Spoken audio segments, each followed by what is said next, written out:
National HRD chapter to this special session wherein, the challenging phases the mothers undergo while handling a specially able child. And yes, we will have a very good session ahead.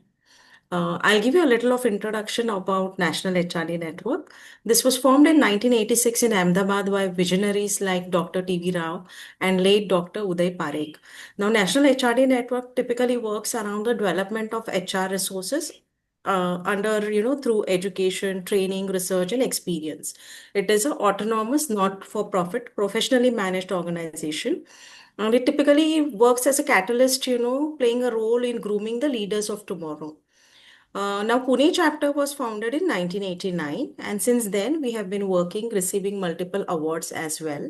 Uh, you know, and now we have formed around last 2 3 years a section which is dedicated to diversity.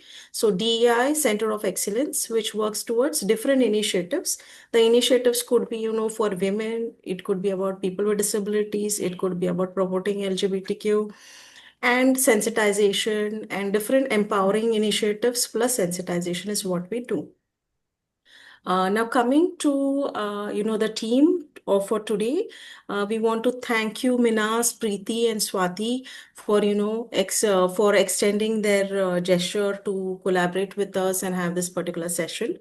I'll tell you a little about them. Empower Ability is a joint venture by Minas, Preeti, and Swati, who extend their hands to parents who may feel lost or alone on their journey of managing life with their children and differently able children. They put up their numbers in the chat. They'll put up their numbers in the chat for you to connect with them for one-on-one counseling, chats, or advice. They also seek. They'll also speak at various platforms. They speak at various platforms to bring awareness and a way forward for parents, teachers, and professionals. All the best to them for today, and I will hand over to Swati. All right. Thank you so much, Pratibha. And thank you, Aman. Thank you, Pratibha, for joining hands with us and inviting us for speaking today. Women's Day, I know our inboxes are flooded with messages and best wishes, but I'm sure that as women, we understand we celebrate each day of being the power that we are. And today, the topic, when we thought of this, I think it resonates with a lot of people in our journeys as mothers to special kids. We've seen many people who were not just kind, but also have helped us achieve some major milestones. So my journey has been with Shantanu, who's my 17-year-old boy, and I also have a 21-year-old girl, Vedika, who has been an equal participant in raising Shantanu very well. So I'm sure all mothers here will relate to this statement when I say that when you become a mother, there is a switch that just comes on. God just gives you that switch, and that is the switch of guilt. And whether you are a mother to a special child or just a regular child, the guilt just is just there when you are a mother. And my guilt has still not gone at 21 years, also as a 20 mother to a 21-year-old. Now, that's besides the point. And no matter how wonderful your partner has been, but still, there are some things that as a woman you relate to, and the bottom line is with you. My journey with Shantanu, today he is 17. When he was born, he was he's a full-term baby, a normal delivery. He was tall for his age. He was a stout personality, you could make out that time. And when we diagnosed him, he was diagnosed as something called PDD, pervasive development disorder, which is now under autism spectrum disorder.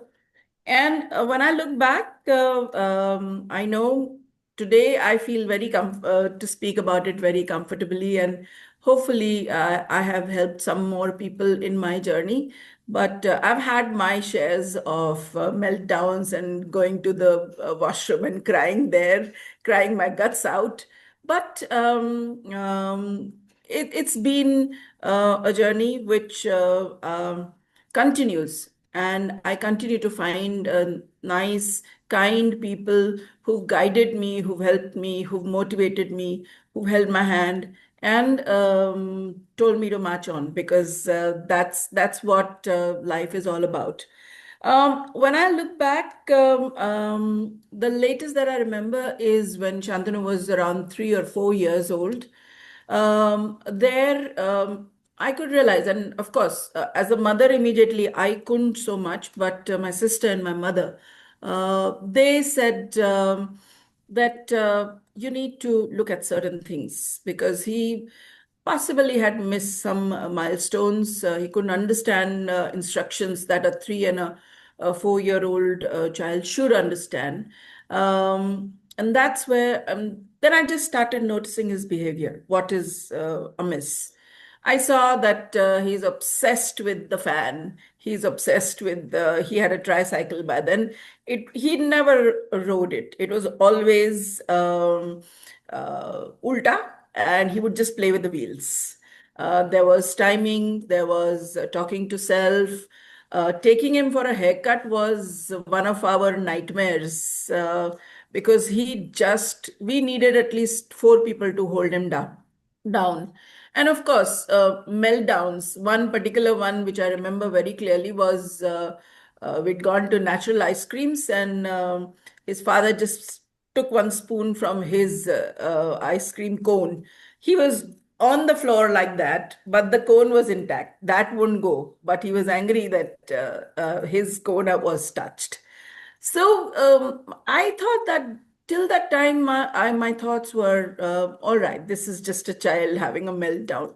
But when I realized that, no, this is something that we need to take professional help with.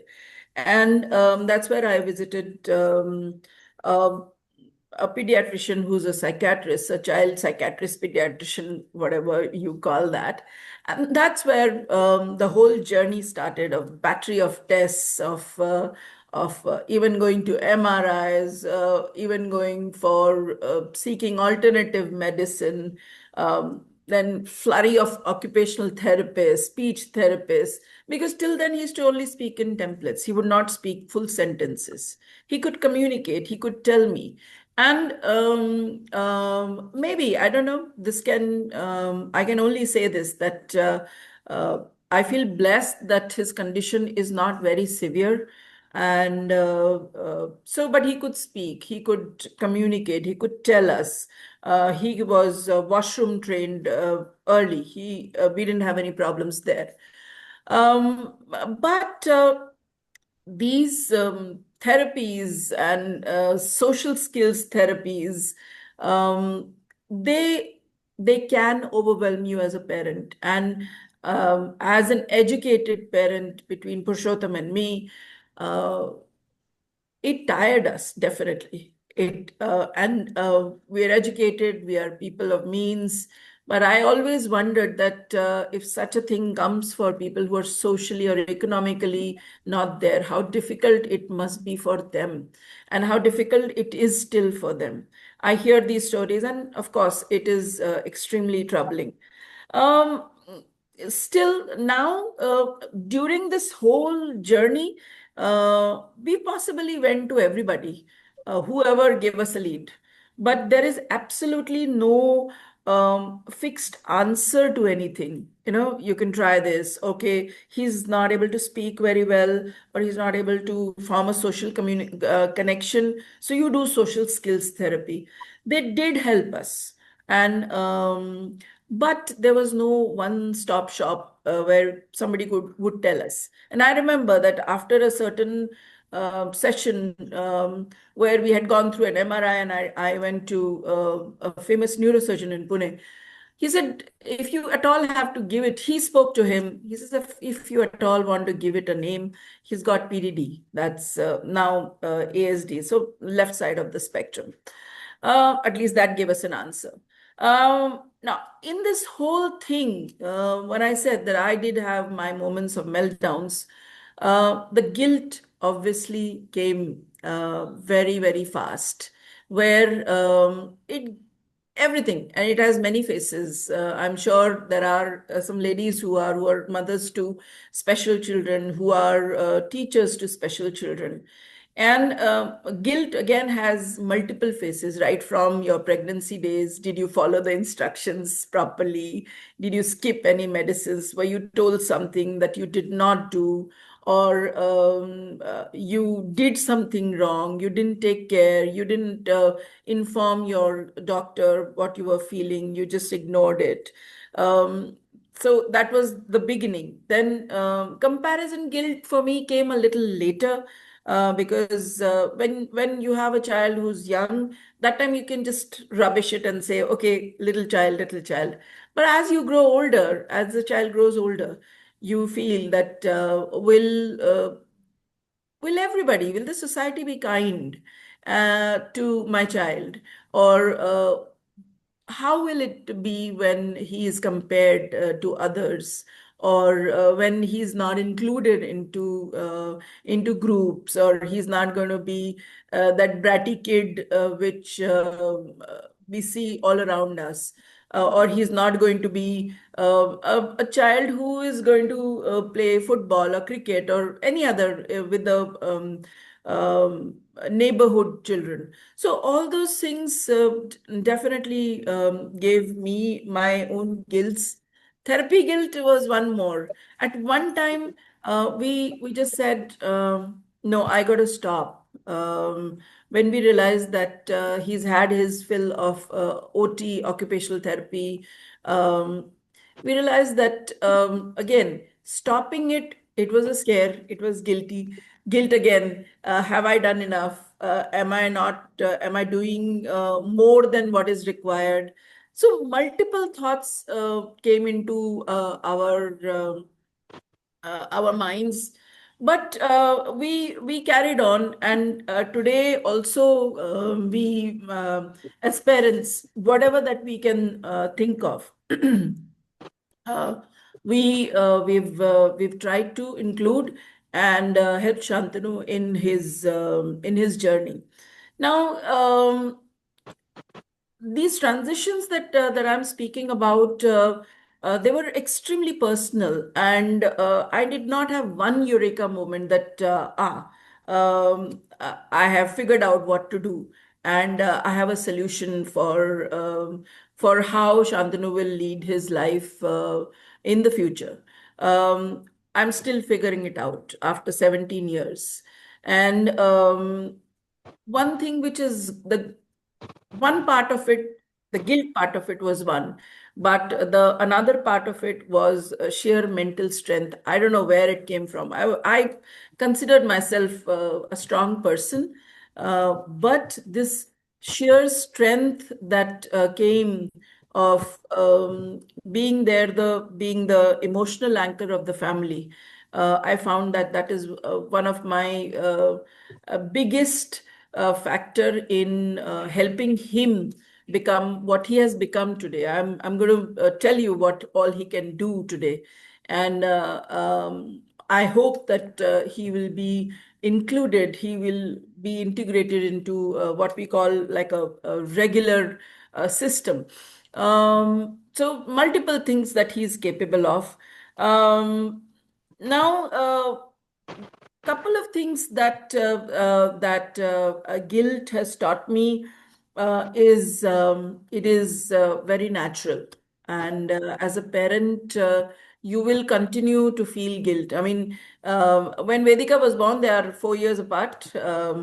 Even today, if I have to go out somewhere, I feel guilty. What will happen? Both my children, Vedika is a full-fledged cook, if I may say. She is very, very comfortable handling the kitchen. So is Shantanu. He can survive. He can cook. He's very careful. He is very diligent.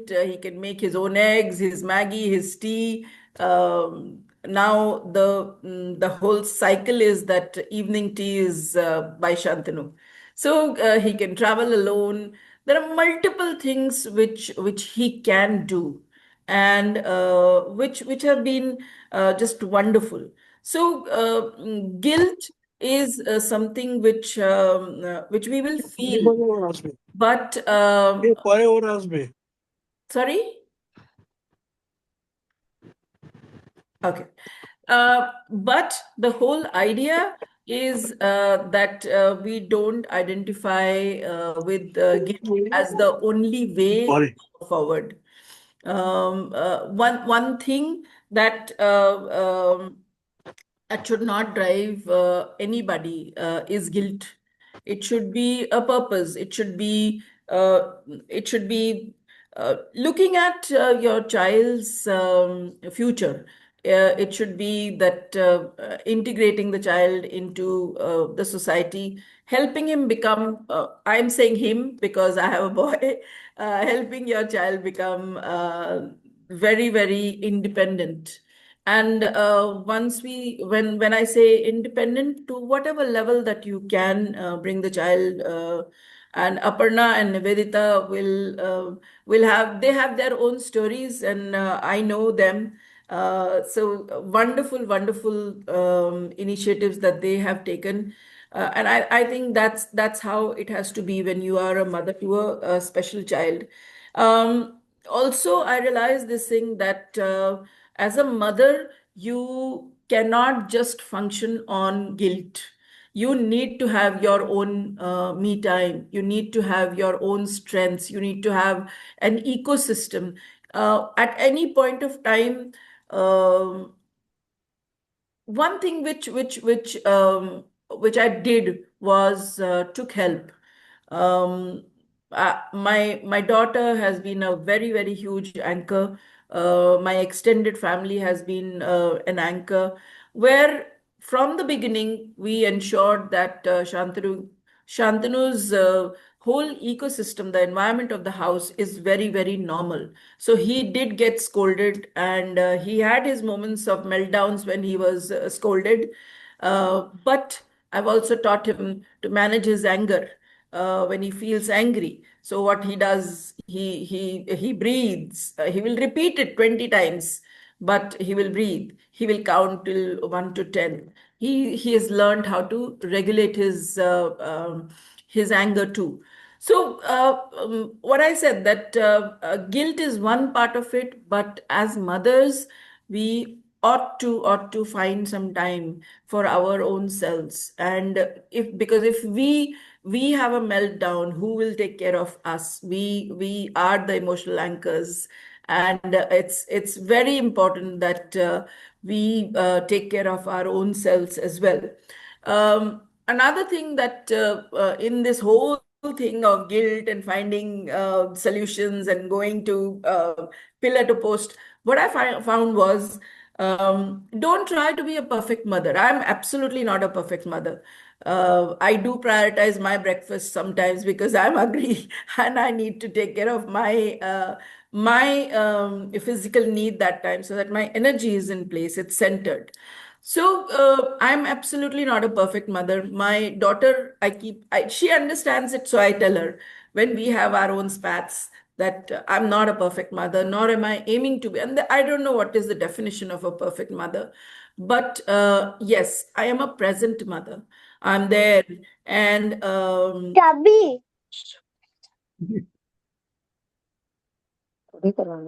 okay. Um, I don't know if somebody's speaking, but I have been a present mother. I have absolutely, and again, Shantanu's condition is not very severe, but um, and I know that there are cases which are very severe, but I have never handed him things in his hand. I have made sure that he learns. And that time, it's not that guilt that's driving me. That's that I found solutions. What is it that he needs to do? What is it that he needs to make decisions?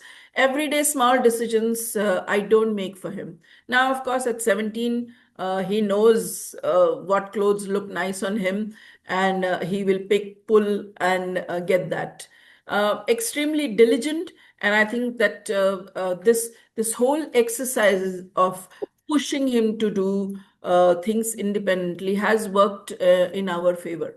Again, when I say that my daughter has been exceptional in teaching him multiple things. He still doesn't understand money, but he understands GPay very well.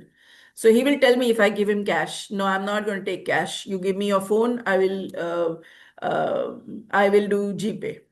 So he travels alone by a rickshaw multiple times where we have not been able to pick him up. I tell him that I'm booking an Ola Uber for you. This is the rickshaw number. This is the OTP. It'll come to fetch you. You get in and you speak to me, and then you reach home. So he travels alone by bus. Now, one quick thing, I think I have another 5 minutes. 17 years wrapping up in half an hour is very difficult. When it came for schooling, that was one of our biggest challenges, what school to look for. And so there, I did put him in a regular school, but again, this guilt that my child is getting pressurized, will get bullied by other children because his responses are slower. His understanding is different. He just thinks differently. I pulled him out, and then started looking for another school. We did find one more school, which had it was a school for open school for all children with different conditions. There again, we thought that he's outgrown that school, and that's where I found a lady called Prerna. The school that he goes to today, it's called Paryay D School. It's in Siagar, and that lady came back to me as a with a whip, and I thought that I was iron pants, but she came back to me with a whip. And she was like, don't mollycoddle him. She's the one who taught him to travel alone by bus. She taught him how to cycle, so he can cycle short distances. He gets a little scared with the traffic, but I've taught him, I've walked with him on how to do that. So there too, he's become very independent from not staying even a night away from home. They've gone on multiple trips, exploration visits, they are called, and he's managed it pretty well. Now, the last part of it, I'm sure that as parents to special children, sometime in our life we feel embarrassed if our child's behavior is not understood by people around us.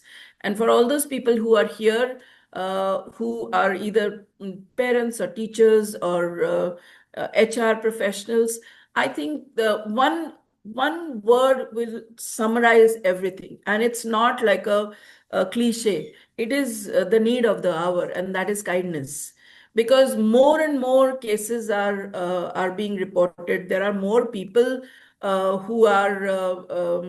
who have specially abled children. Either they are reported early, or whatever is happening in the world. Show kindness. One, don't be invasive from whatever we all know as adults what are invasive questions. Ask the parent, how is it that I should conduct myself around this child? Please tell us. And what is the right thing to do? And learn, show interest. I wouldn't say curiosity, but if you are going to engage with this family, show kindness, begin with that. Then show curiosity to understand the ecosystem, and just move in like water into a vessel. And that'll be something which will be very helpful to the family. I have not even once felt embarrassed The minute I was in a social situation, I would tell that scenario that my son is in the autism spectrum, and these are some things which will trouble him. If he doesn't answer your question, I don't meddle, but if he doesn't answer your question or if he looks blank, please repeat your question or frame it differently, and he will answer that.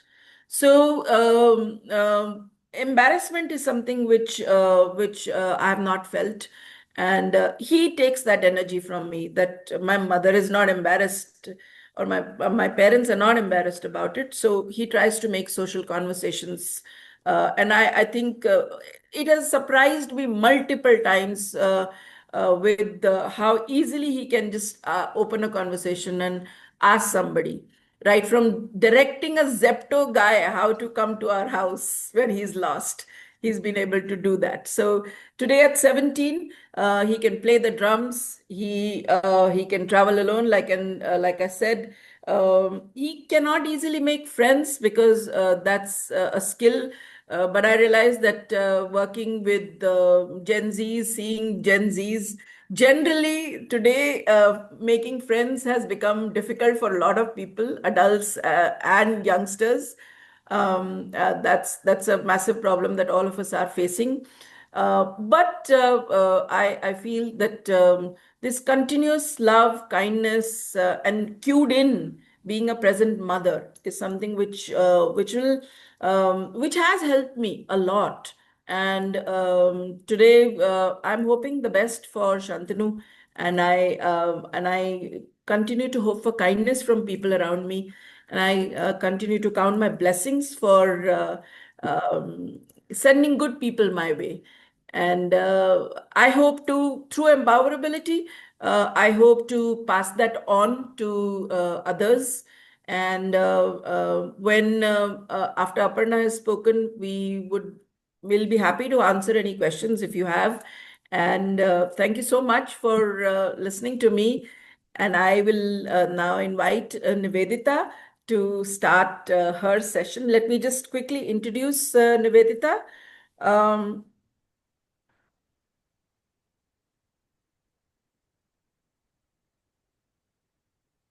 all right.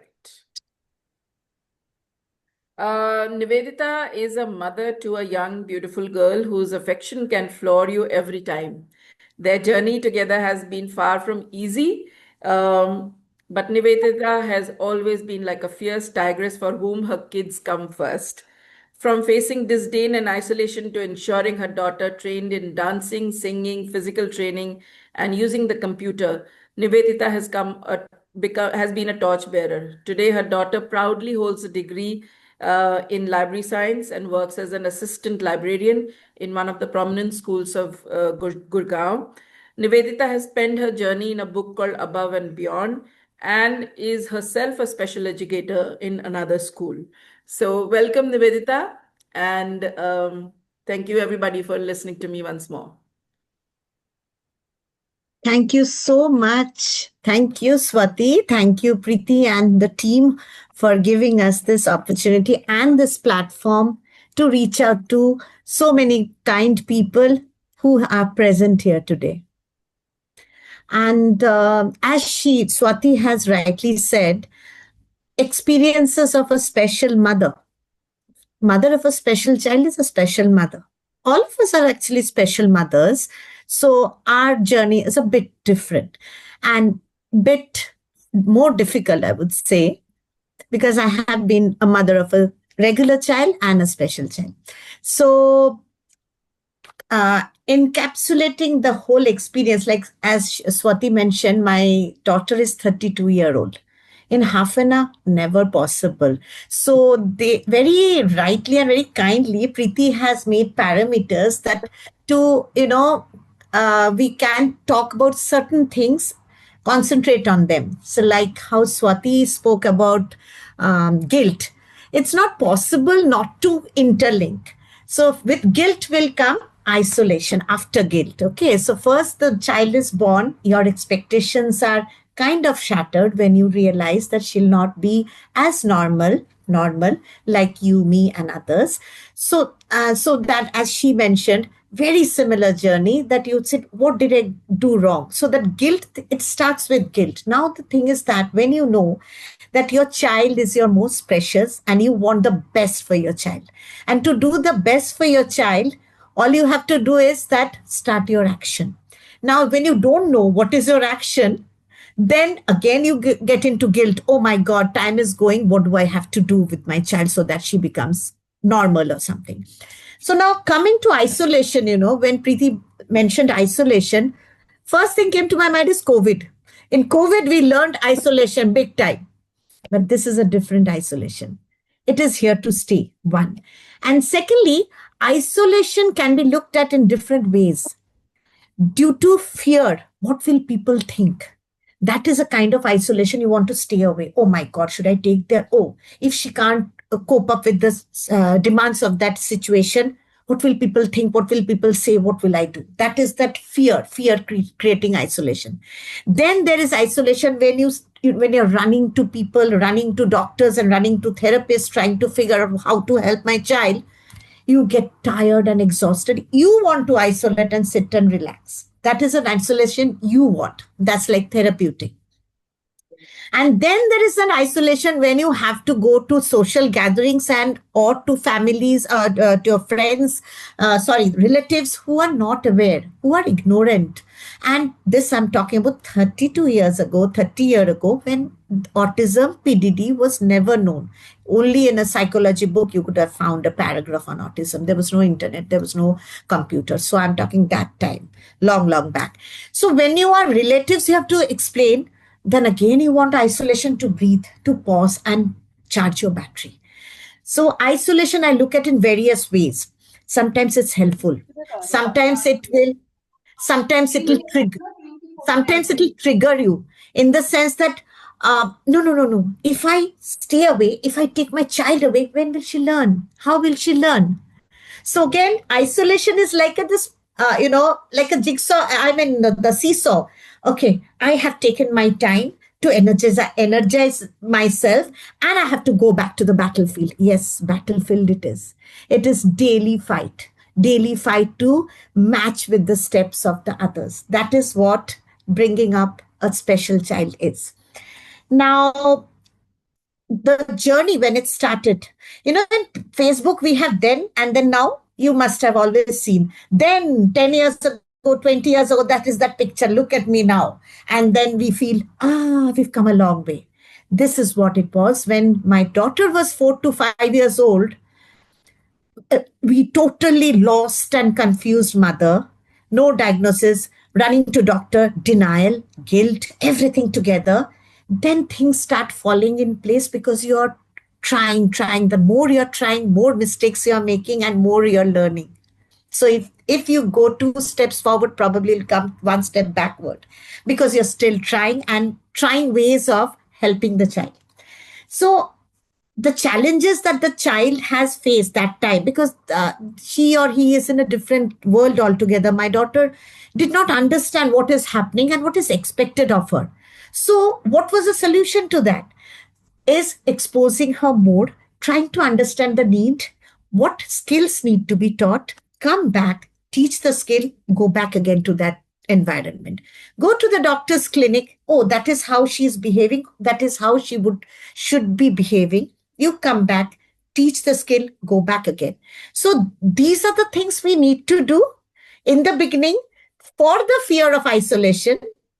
If you teach these things, the child will not feel isolated. I will not feel isolated. And as a result, the child is going to learn various social skills. So 32 years means so many such struggles, fights, learnings, skill learning, unlearning. So now when we come, now we know if this didn't work, this would work. If this didn't work, another strategy will work, might work. We can never give up. For us, like how Swati mentioned, guilt, just like guilt or isolation or teaching or meltdown, it's an ongoing process. Only it takes different shapes and different, look then and now. Now my daughter is working in the library. So At times, she does feel isolated, probably. She's doing her work, but probably she's feeling lonely. That's part of her job. She has to learn that too. Just the way we say the children need to learn how to manage their boredom. When they're bored, they need to know how to take care of that free time. Similarly, if you feel isolated, you need to learn how to handle that. And isolation is not always harmful. It is good for your reflection, good for your thinking. So, like she goes for a painting class, goes to the library, goes for her exercise, and she needs that 1 hour with herself. I would say that's a positive isolation, something that she has earned. She wants to be with herself. Uh, so, as I mentioned, I just put some pointers so that I can remember certain things like, you know, including. I always believed inclusion and isolation go hand in hand. I always believed, how about making friends, one on one or two friends, and instead of me or my child trying to fit in to that world, why not welcome people to fit into our world? Something very similar to what Swati said. I make a friend who is aware, who is keen, who's kind, who is willing to be a part of this family, to be a friend, my friend, or my daughter's friend, or the family's friend. Let me, just the way I can say, uh, help that person to try to interact with my daughter. Then my daughter learns how to interact with that one person. That person gives her love. It could be a teacher. It could be a friend's mother. It could be just my friend with a kind heart who has that, that real urge to just not help, be friends with us. Sometimes just coming to us, holding hands is more than enough. That is your way of helping us. Not necessary that you have to come and help us in the term of helping. Just being there or listening to us, or for that matter, calling us for a dinner. Calling us for dinner, sometimes my friends, sometimes they were not sure if we could go with our child, or if they were comfortable, or I was comfortable taking my child there. So what I realized that is, then I'll be losing friends. So I started calling friends over. One friend, two families, three families. Now I started having many families who are coming to our world, teaching us, teaching us and being with us, teaching us to understand their perspective, and at the same time, teaching Medha the skills and that acceptance. So again, I'm coming back to that point that instead of trying to adjust to our others' world, I am welcoming people to come to my world. I have now loads of friends. My relatives are now my friends. They know, they understand, they call her, they invite her. It has just not happened in one day, 1 month, 1 year. It has taken many years. It has taken around 25, because after I figured out, around 25 years, we are working towards it. I have wonderful friends like Preeti present here, Anuradha present here, and so many others. I can't see the names. And I have a long list of teachers and educators who reached out to teach her drawing, teach her painting, to also teach her how to exercise. Sinoj, who has been teaching exercise with my child, has become a special educator himself. So he has faced inclusion. I mean, he has been included. He is a special educator by mercy of my daughter, who is a special needs person. Similarly, so many art teachers now know how to deal with special needs children through my daughter. So the community is becoming larger. The community of compassion, sensitivity is becoming larger. More awareness has come. People are actually, isolation is going away. when it was long back, 25 years ago, and now it's going away, for awareness and for kindness and for the approach that let us try. Just the way when somebody comes and converses, comes and starts talking. Here is my daughter trying to figure out what's going to happen, what is there, what is at that time. Conversation is the last thing. Another person is not expected to know that. So it is our duty to guide that person, that probably we could wait for a minute or two. My daughter is trying to just absorb the surrounding, trying to understand what's happening. Then you can just call her out and give a short the introduction that I'm going to talk to you. Can I talk to you? Can I ask you something? And you get the focus and you get the answer. So I have been doing that. Yes, I have been an advocate like this for people who are willing to. And then, it's a mutual learning and mutual satisfaction. Again, working towards inclusion and excluding isolation. So through this journey, I had learned earlier, I didn't know how to teach us social skills in big gatherings. So I realized if you have a small group of friends or people, associates who know the case, it's easier to go there. And if you have to go to a shadi, nobody. Even again, it's easier to go there because there the child is going to learn more skills. That will be a larger, generalized skill. And going to small groups who have understood and who have reached out to us to become, a part of our family or become friends for us, they have a different role to play. They have different skills to teach my daughter. And isolation can't happen in that case. Support groups, if I ask, back then we didn't have computers and Facebook. I'm talking about when my daughter was 5 year old, 97, 98, 2000. We didn't have all of that. So we did have support groups like parent support group in school and otherwise. So you feel very empathetic, because you understand each other's pain. We don't feel alone, but we can't be always with that group that is there for your support, for getting some inputs from senior parents. But you have to go to the world, because the more we protect, it will be more difficult for that person to be included in the community. And it again becomes easier for isolation. So, now Facebook, I am a Facebook person, mainly because now that I'm talking, there are so many friends who are waiting for my recording, because I have people who are far, far away and they want to know what Medha has learned latest. How is she doing? How is her health? How is her exercise going? How is her weight reduced? You have made those precious friends and associates. You want to be in touch. It's not possible always, because I'm also working and I also get exhausted. So sometimes going to Facebook and sharing, it is only positive. Again, that rules out isolation and causes inclusion. And awareness. So many people get motivated. And it is not about only the achievements, the difficulties.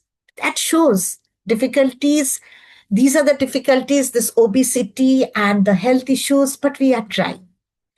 And trying and not giving up, it has to go on. You have no choice of giving up. Yes, take a break, charge your battery, relax, take your time out, take your time, your me time. Initially, it was difficult, but when the child learned more, I learned more. I learned to give, as Shelja, my counselor, would always say, just like in the flight, they tell you to put the mask on your face first, because once you are safe and you're capable, can you go and help others? Similarly, she told me that you have to find time for yourself, charge your battery, fill your glass. Then you can do better job. And just the way Swati had said that time, that, I feel hungry, I have to eat. I feel good, I have to eat. I feel happy, I feel energetic, I have to go to the gym. I need to feel good. And never feel that, oh no, While bringing up the special child, I had to do so many sacrifices. No, that's your child. You will have to do. It's your choice. It's not, you're not doing a favor. It's out of, it becomes your purpose in life. It becomes your goal in life. At times when I listen to some talks, spiritual talks, they often say, what is your goal in life? Identify what is your purpose in life. God has given us this. I feel I'm blessed because when I have brought up my child and when I studied a little more here and there, learned a little more, I am able to give that learning to other children. Since I'm working in an inclusive setup, it comes naturally. I work as though they're my children. I work, had I been, had my child been there, what would I expect the educator to do for my child? How? Kindly, not sternly, not rudely. Similarly, it becomes your part of your learning. It becomes part of your system. When you work towards the children, you will work as though you're the mother. You don't have to remind yourself. So I feel very blessed to make that little bit of difference to that child who probably is also struggling, that family who probably is struggling as well. Who can help better, who knows the pain of that mother, who has lived through that pain. So I feel again very blessed. I feel blessed that I have been trained by my daughter to make a difference to a child, a special child, to a family with special family, and to create a better community. So, what would I say uh, about my goal? I spoke about my advocacy. I did advocate. And my goal has been very clear. My child deserves opportunities. I will make the way. I will explore the community. I will identify people who are kind hearted, willing, even if they stop in between, at least for those few months, if somebody has contributed, I'm grateful. I will support and train. Just the way that Sinoj, the person who has been training my daughter for the last 14 years, has become a special educator now, the physical trainer. I will sensitize one, I'll sensitize two, I'll sensitize three, and I think I've sensitized many through my journey. Latest has been Vanshika, who's been the parlor person for my daughter to do her upper lip waxing. It was a huge challenge. And now my daughter is so comfortable getting all her waxing done when I look at my phone and she's getting it done by Vanshika. So who is lucky? I think Vanshika is lucky. Who is lucky? I think I feel lucky. And Meda thinks that she's lucky because she's got a smooth legs and smooth upper lip. So I would say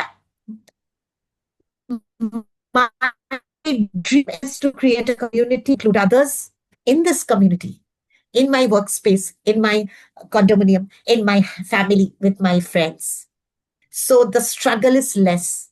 Instead of trying to fit my daughter in that community there, it's much easier to welcome kind-hearted people and welcome them to our community. Have I felt misunderstood ever? If yes, too bad. It can be. But it's okay. I can only say a sorry and move ahead because I am a human being myself. God has chosen me with the faith and the trust that she'll do some good to this child who needs more. So in the process, sometimes my bucket is full.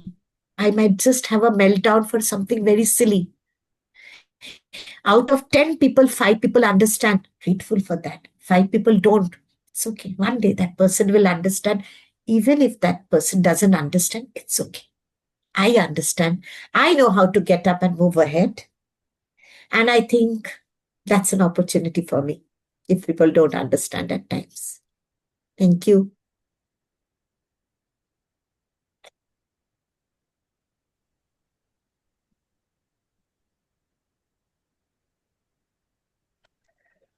That was beautiful, Nivedita. Thank Thank you you, so Preeti. much. Thank you so much. I will introduce the next speaker, and then we'll have a complete nice discussion at the end about all three. So our next speaker for the day is Aparna Sharma. Aparna has trodden, I think, all possible paths that existed and then created some of her own in her quest to do the best for her son. She met enough people who said that nothing was possible, and then also those who showed her that a lot could be done. She's tried many therapies for her son. Though whenever they were introduced, she was the first one to research them, and she's tried many of them. I know that. She made sure that he studied in the best mainstream schools, and she even got schools to change their policies and pedagogies. Aparna herself now, she retired, she took voluntary retirement as a principal. Yes. And she's been running a school for children who are not welcome elsewhere in Faridabad. And just a month ago, I think, Aparna, she's opened a second campus too. So those children are really blessed. And may I mention here that she has just returned today from an award function where she was felicitated as an impactful woman entrepreneur of the year. Thank you. Aparna, over to you. Thank you, Preeti, and thank you, everybody. First of all, a very happy Women's Day to all the strong, empowered mothers. All the mamas are always great, but here we have greatest mamas. As children in English class, we have studied about greatest. So I think that greatest fits over here very well. And really, Swati and Nivedita both have shared so beautifully their journey from the time when there were no facilities. Nivedita, what you are saying is really right. And Swati, what you have shared 17 years ago, there was nothing. People were not aware. Nobody knew what to do and how to do. But your journeys have really been very inspiring, very focused, and of course hardworking. Hard work के बिना तो हमारे और आपकी जिंदगी में कोई दिन नहीं है. वो शायद हम लोगों के लिए सिनोनिम्स हैं, hard work, continuous work.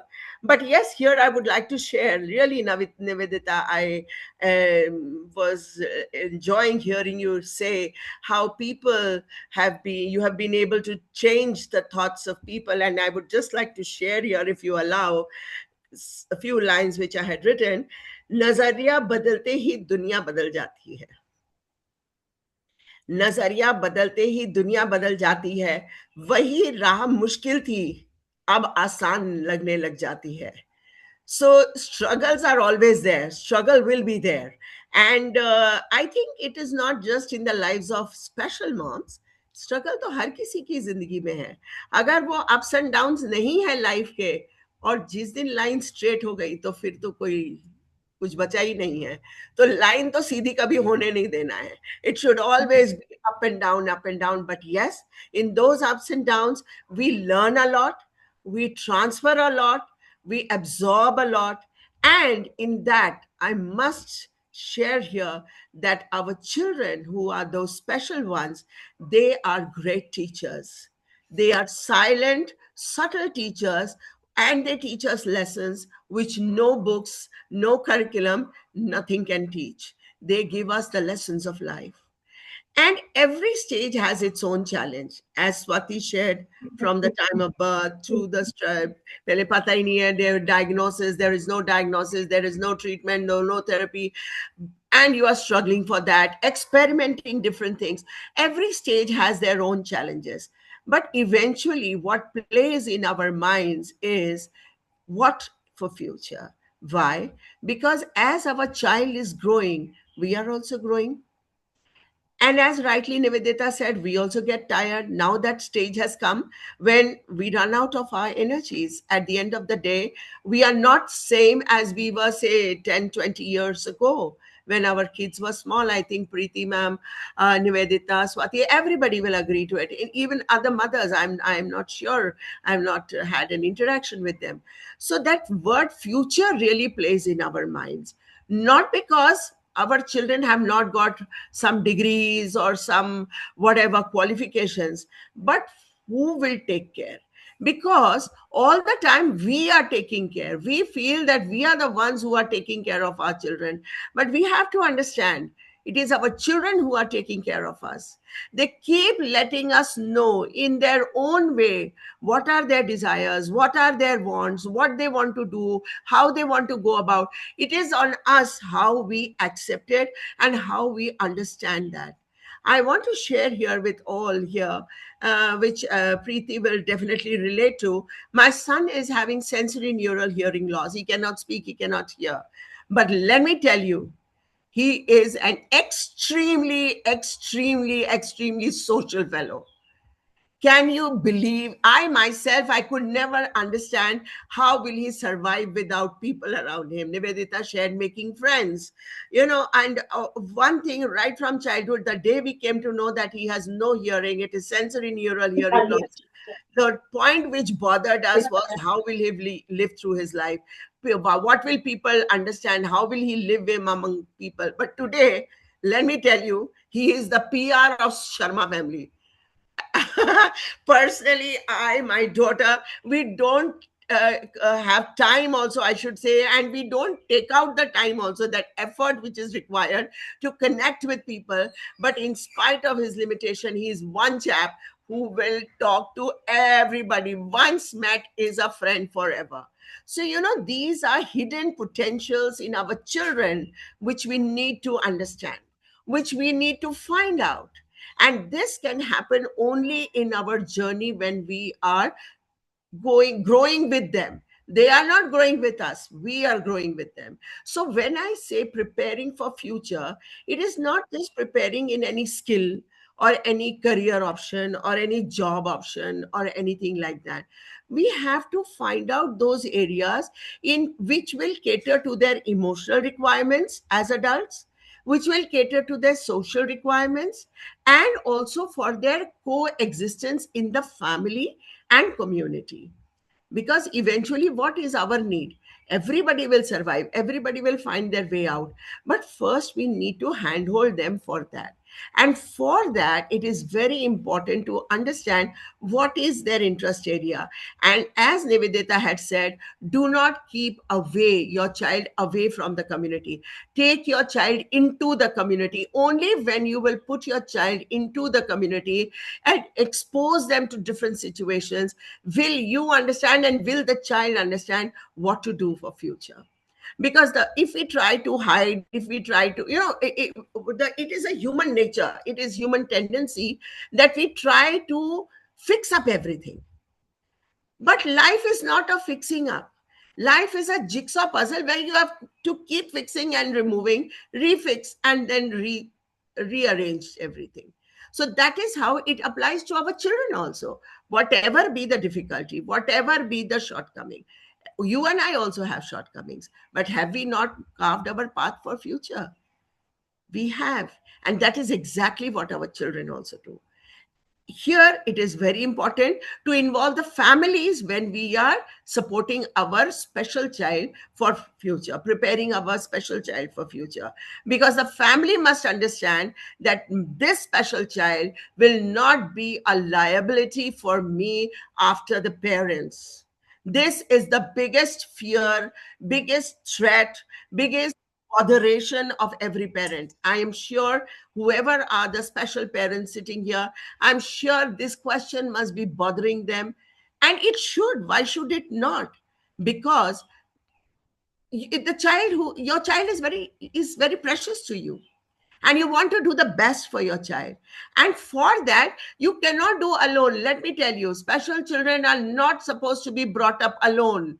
They cannot be. It is a joint venture, it is a community support. Everybody has to be together, be it the family, the caregiver, the community, and as you said, the trainers, therapists, teachers, because they all are there, and therefore our child is growing, our children are blooming. So it is very important for us to understand what is the strength. Every child has a strength. Every child, just as in the mainstream school, teachers, they maintain anecdotal records. I always tell all my parents that you must maintain a little diary where you write down the smallest good thing that your child has done. Anything, it can be anything. Maybe a hello to the uncle who does cleaning outside. It can be a smile early morning to the auntie who has come to help you at the house. Those are small gestures which you must note and you must promote, because eventually when all this piles up, it comes together, then it makes today of us as mothers and of our children. So our journeys as mothers, as caregivers, as therapists, it will never end. That now my child has become an adolescent. Now my child has started working. Now my child has, I have settled him in life. No, your contribution will be there. It will involuntarily be there. It will involuntarily be there because, again, what is playing in your mind? That only I can fix up everything. Please let that take a second seat now, because now you have to support your child. When you're preparing your child, you have to support your child to face the consequences also. Every time sheltered, protected, cocooned environment will not be very good for the child. You should be there as a continuous backup for the child, a backup support. The child can fall back on you, but the child has to be in the forefront. And believe you me, our children, by God's grace, they are so smart and they are so blessed that they know exactly how to make their way out. They will know how to carve their path in that whatever situation they have been put. So it is very important we handhold them, we support them. I just now saw some comment over here. Why should the society or the community always ask, why our children have to fit into the community? No, it is not that. It is mutual. Just as they have to be fitted into our community, our children also need to be trained to be into the community, because there is no other earth. This earth only. This is where we have to live. And the people with whom we are interacting, that is the group where our children will continue to interact. So we have to prepare them for that future also. So future is a very big word. It is a very big word. Future for social existence, future for emotional existence, future for community existence, future for self, for financial stability, for having a family. When I say family, for children with special need, family is not confined to only 4 or 3 members in the family. Their family is very big. For them, all the special mothers and fathers here, I'm sure you will be able to relate to it, that for them, their aunt, uncle, caregiver, driver, whoever, they are also part of their family. They never treat them as, support system or anything like that. So it is not just the blood relations where they look for family. Their families are huge. And we have to understand that. As adults, many a times we say, no, no, no, no, don't do this. Don't go there. No, you don't have to talk. No, please don't limit like that. Let them experience. Let them understand. Because again, without experiencing, we will leave them in dark for the future. Let them experience, and in your presence, if they are experiencing, what more? Because you are there to support and protect, isn't it? So it is very important for us to be there all the time, to train them for what is in store, because nothing, all situations keep arising.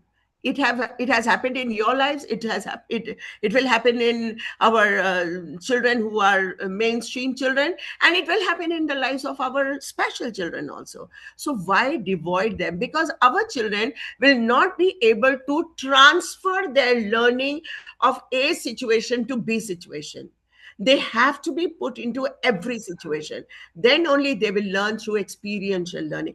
They will be able to relate through their own experiences. So please allow them to experience.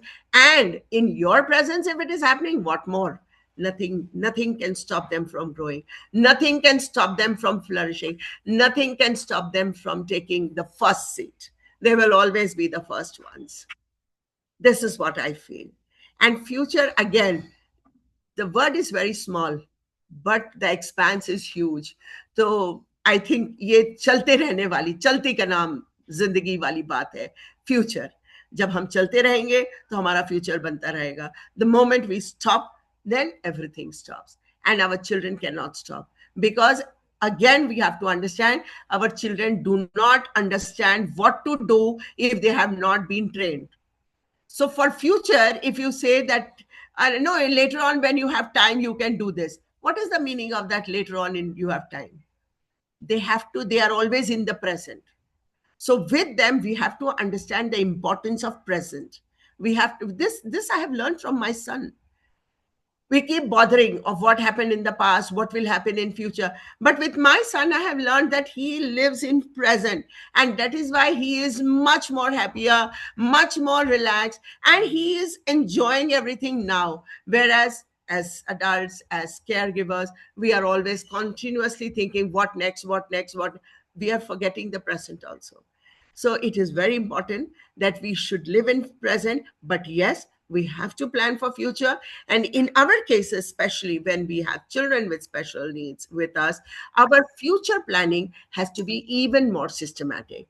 So when I say we need to identify the skill of the child, whether it is a trainable skill where we need to put our child, or it is a skill which he will learn by virtue of experience. For example, if I take the case of my son, he is cerebral palsy also. So for him, writing and all that was never possible as a child, and he was going a lot of therapies, huge therapies, and from there to now he is able to write. But yes, for him computer was a blessing. So we started his computer training from the age of 6 years. And today he is so fast on it that half the operations I also don't know. And he can do so fast. Where I will train him, he trains me on so many things. So this is, with time they learn. Yes, Preeti. May I just add here, when Aparna mentioned computers, he is a senior consultant with Ernst& Young. Yes, he's presently working Aditya with is working EY. with Ernst& Young. Yes. It's all blessings of all the people around him, known, unknown, who have met once, many times, everybody's blessings. And of course, Almighty has been very kind that we found the right people, we found the right therapist, we found various options for giving him the right, kind of therapies. So with that, I think he has been able to progress well. And today, with his own efforts, he has been able to reach this. So here, what I want to say, it is not just that you have to be, technically skilled, or you have to be, skill is a very big word. It is a huge word. If a child is trained in life skill also, that itself is a big thing. I feel that first you have to take care of yourself. When you have taken care of yourself, then you move to the next step, the second circle. Second circle is your family. Then comes the third circle, that is the community. So this is how we should move on in a graduated manner as we are growing with our children. But it is easier said than done. Today I'm able to speak so much, friends, but I know there have been phases where we were running from one therapist to the other. Then the child got settled with one therapist, and suddenly that therapist got married or left or something. See, life, this is what life is, never a continuous and static type. So then again, the whole process starts again. And the struggle in when you are going through these heavy phases of life, it becomes difficult to get into the subtle phases. But yes, we have to then take out time for ourselves. Many a times, we are not able to identify ourselves. So I just give a very simple tip to my parents, that you should read success stories. There are huge, huge, huge number of success stories. I am not a very good reader. I don't have patience. I get restless. I have to be doing something all the time. So I like to hear stories. And nowadays, as rightly Nivedita said, it is time of technology. So much is available in Google. You can find out stories, and listen to that. Many a times, by listening to other success stories, we are able to identify those special areas of our children. And that gives us the path. So, future, when I say, we have to follow multiple approaches. We cannot say that only A is right or B is right or C is right. Sometimes A may work for 2 3 occasions and then it is a total failure. Then you feel that I have failed, because as Swati said, guilt will not happen only when the child came to us. No, guilt can happen n number of times. And it, but don't let guilt take over you, never. And I know no special moms allow that to happen, because, and that is why they are special. Kar lo jo karte bane, hum hai. What do you say, Preeti? Yes, I will do what I have to, the way I have to, and how I have to, but it will happen. Yes, kabhi kabhi the graph comes down, I agree, but no, it has to happen the way it has to happen. So that spirit should always be on. Support each other, friends. It is very natural for anybody to go into those lows and all, but it is, let it happen, because when the low will come, then now naturally the high will come, and you will be able to identify the path for your child. I think this is what I would like to share here regarding future. That was wonderful, Aparnam. Swati, may I request you to take over now?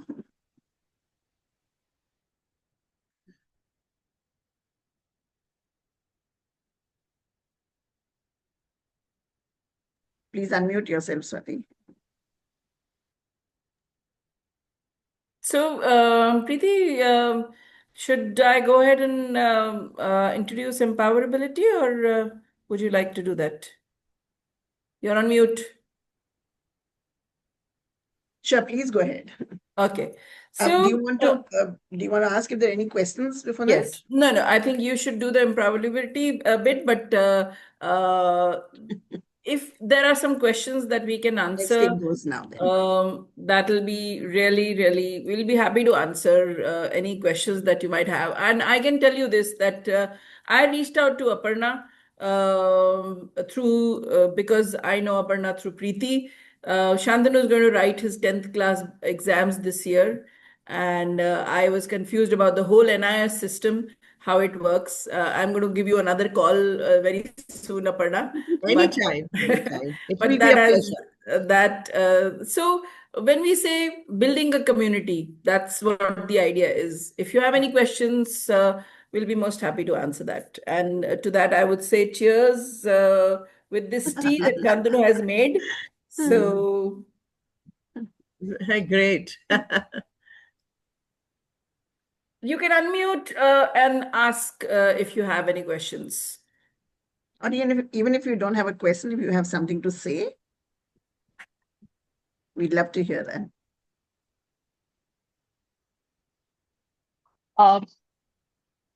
Just Yes? want to thank you for your spirit of inclusion. I think it was phenomenal. Lots to learn. Being a mother, I think one of you did mention, right? It's a learning phase. And I'm so proud that more than parenting is the reverse parenting also, which I'm doing. So each year when I celebrate my child's birthday, I too celebrate myself. I think Wow. that's also one of the things that we could do. And I'm being an ally. Anything that movement and dignity goes together. So doing some work in the space of rehabilitation would be happy to help around. So thank you so much, all of you, for showing your strength. Thank you so much. Thank you. Thank you. Right? Anyone else?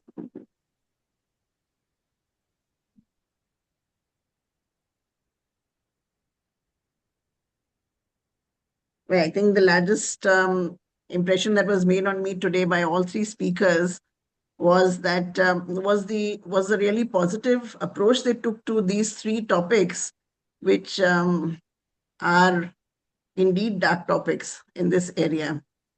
But their positive approach really blew me. And it also brought home the fact that it is us as parents who decide or need to decide how all this will come across to our children. If Yes. we don't understand the need to be positive and to address them as such, it'll go down the wrong way, because isolation still exists, guilt exists, the fear of the future exists, and will continue to do so. But if Yes. we are involved, parents and caregivers, then we can turn this to to our advantage. And actually, I kind of understand what Preeti is trying to say here. It is very important for us to understand that though we have special children, they may be non-verbal, and they may not be very, ready to talk in all situations, in all conditions. But let me tell you, they are very, very keen observers, and they are able to see and understand, and knowingly or unknowingly, we, whatever is our emotional state, whatever is our physical state, whatever is our social state, it gets transmitted to them naturally. And they will not show it to us on our faces. We will feel that they are not understanding, but they are very, very, very keen, not observers, I would say absorbers of everything. I want to change that term from observer to absorbers. So that is why the way we touch our child, the way we hold our child, that energy transfer also gives them the message that everything is good, or there is something which is bothering. So we have to be very careful in all our actions, in all our expressions also. Our children, they are very sensitive.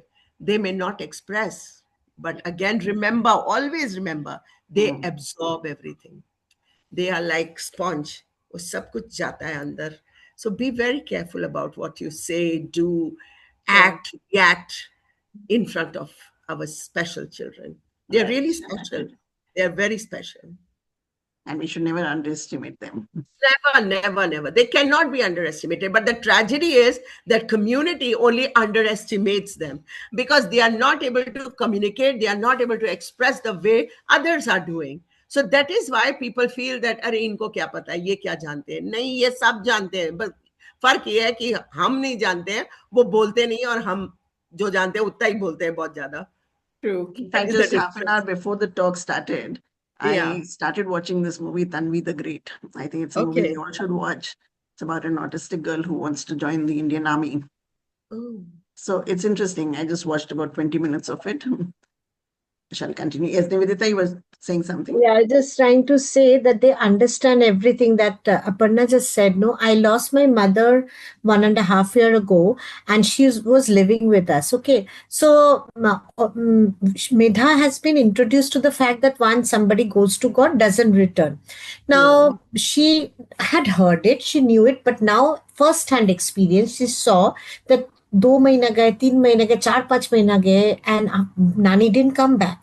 So now she has understood it in her own way. Probably God के पास नहीं आता है, she had heard, but now she has experienced it to the extent that when I step out of the house, she's anxious now. Will she come back? Yes. So now at present, I'm struggling with this, not struggling, and this is a new challenge, because God says that, अच्छा, इतने challenges तूने cross कर लिया, चल तुझे और एक देते हैं, because He's got used to giving me us challenges. I say, ठीक है. Now the challenge is that whenever I'm coming back from school, I think of all the world's work I'll do and come, because if I come back home and go out again, she'll be pacing up and down. She'll go and stand outside the elevator. Why? She's also scared. What if Mama doesn't come back? But is she able to tell me that? No. It's only I have understood this thing. It has sunk in that Nani is not coming back again. So Ma is going out. I hope she comes back. So that is actually a bigger, magnified observation of what you said, Aparna. They understand everything. Now she has understood death. So that is causing this fear and that insecurity. What if Mama doesn't come back? She's not saying it, but through her actions, she's sharing it. Yes. This is very true. It happens. And this is where we need to really support our children. We need to help our children to understand. And for this, we need to train our families also. You Exactly. can, many a times I have seen, you keep quiet, tumko kya pata? Let it be. I will look into it. We are seeing what is happening. No, the child is also seeing, not just we. The child has to be a part of every good, bad, sad, happy, sudden, planned, all activities. And please see to it that you don't keep the child away from the situation. In Never. every situation, you must involve your child, verbal, non-verbal, mobile, non-mobile, whatever be the state. Whatever be the state. But a usual tendency of parents is that we are there, we are looking into it. Why is this child bothering? And why should this child come and sit here, or when this discussion is happening? No, let the child be there. Let the child be there. Because again, the child will not just be observer, he will be absorber of the situation. And it is, see, by God's grace, they are blessed with some kind of gray matter. It is there. And so they make their own, I should say, perceptions plus their own wo jo computer language path, whatever, coming out or moving into the situation. Yes. So let them do that. You and I also do this only, no? If In today our own way, I have to go to Connaught Place, there are 5, 6, 10 routes, and I I'm very take poor mine. with road maps. I'm very poor at that. So what I do is I depend on the other person. Driver will take me to the right place. So what is happening? I have not prepared myself. I have not readied myself. Can I leave my child like this? No. So I should take my child to Connaught Place through all those 5, 6 routes, so that he or she is also able to make some marks, some marking, some landmarks or connecting points, so that he or she is able to reach there. This is one very simple example that I'm sharing here. So we must involve our children. After a certain age, it is very important. Till the age of 12 years, 11 years, therapies are at the peak. They have to be there, because if we have not prepared them physically and mentally for their life in that stage, then we will not be able to prepare them for the other aspects of life in future. So once we have been able to prepare, make the base, and then it will never stop. Even today, my son is undergoing OT and whatever, massage, this, that. I also try a lot, as Preeti shared. Whatever I come to know from whoever, I do. And I don't know what is working, but I know everything is working. And I'm so thankful to all his therapists till date, all his doctors, all his massage. We go to Kerala Massage Kendra in Safdarjung Enclave. And I'm really thankful to Doctor for that, Dr. Ashokan for that. Because I don't know what has worked when, but it has worked. And that is why we have him today. So don't stop yourself from anything. Let your child also face everything and prepare for the future. Thank you. Thank you, all of you. And may I just introduce our venture, that is Empowerability and Manifest Your Potential. These are two ventures started by Swati, Minaz, and me. So as mothers, bringing up our children definitely was like climbing a steep mountain. But again, as everyone has said, there were scaffolds and we took hold of them. But then there were moments when we thought we would slip or not make it at all. And that is when someone reached out a hand. And honestly, if those hands hadn't been there, we wouldn't be here today. Absolutely. There weren't many hands, but those that were there were very strong, warm, and reassuring. They helped us to believe in ourselves, helped us stand tall and keep going. And that's when we truly felt empowered. And that sense of empowerment gave us the ability to think differently, to look for new paths, to support our children in ways that really, really mattered.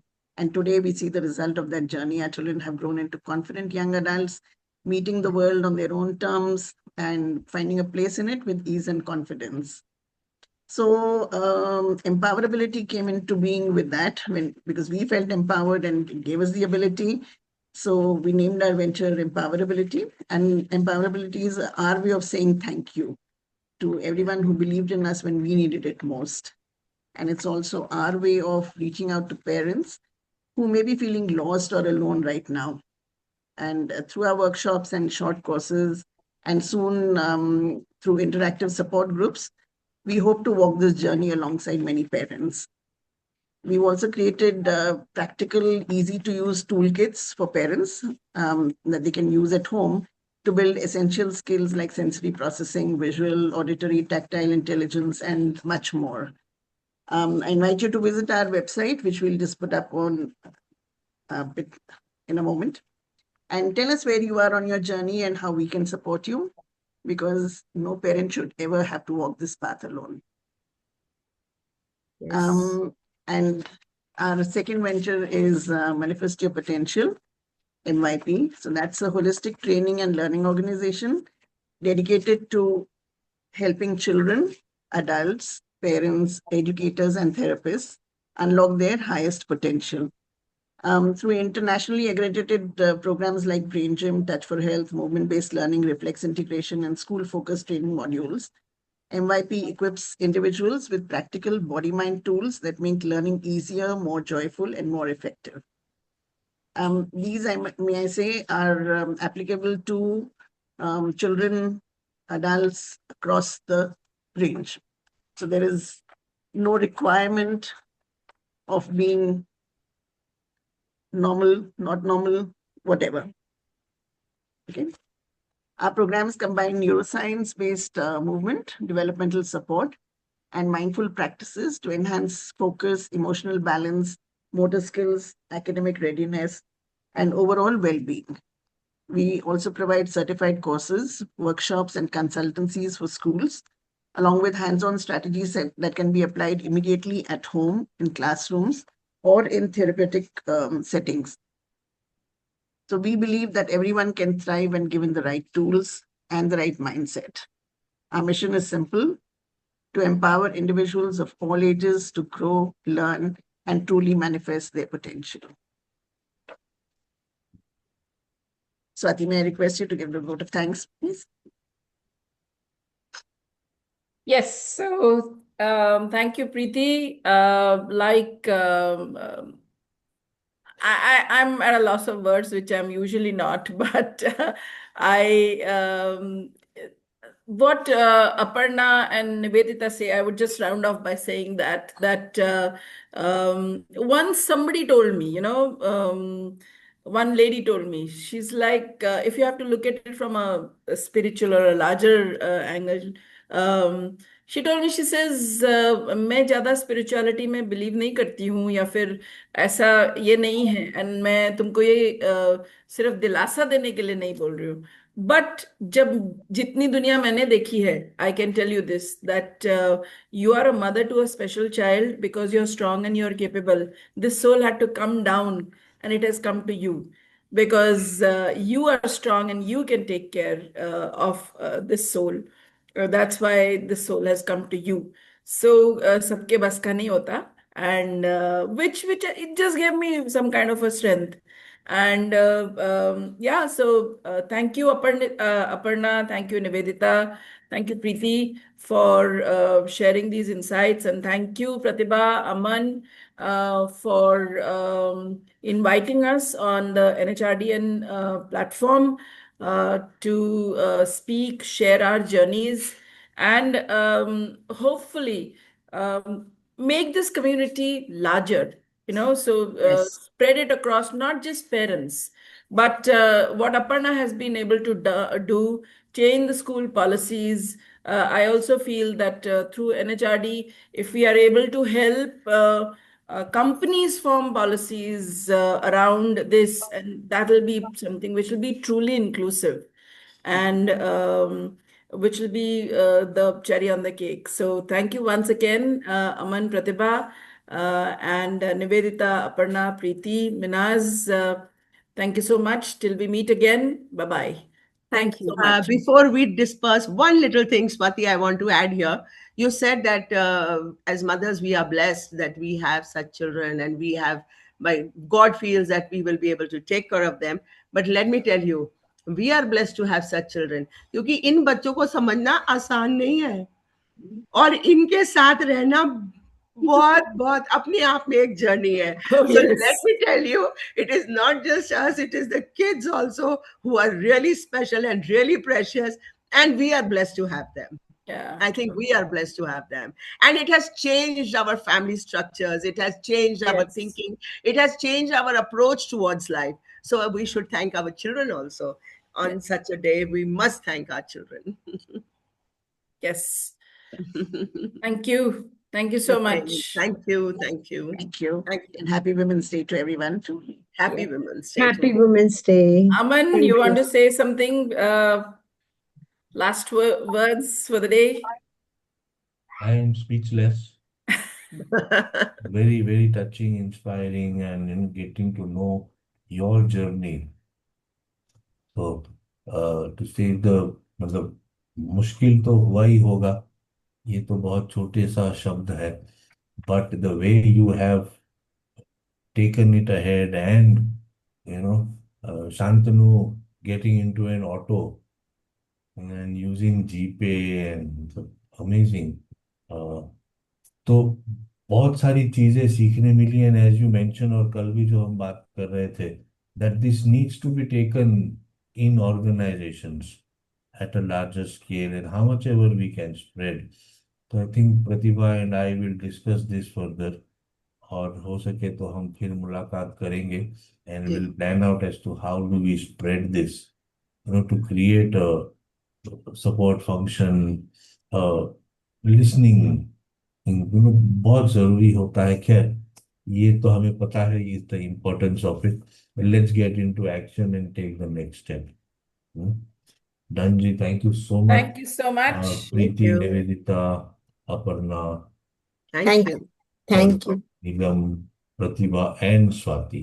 Thank you. Done. Stay फिर safe, मिलते stay हैं. Thank you. happy. Have a good Bye-bye. Bye-bye. evening. Thank you. Bye. Thank you so much. Have a nice evening.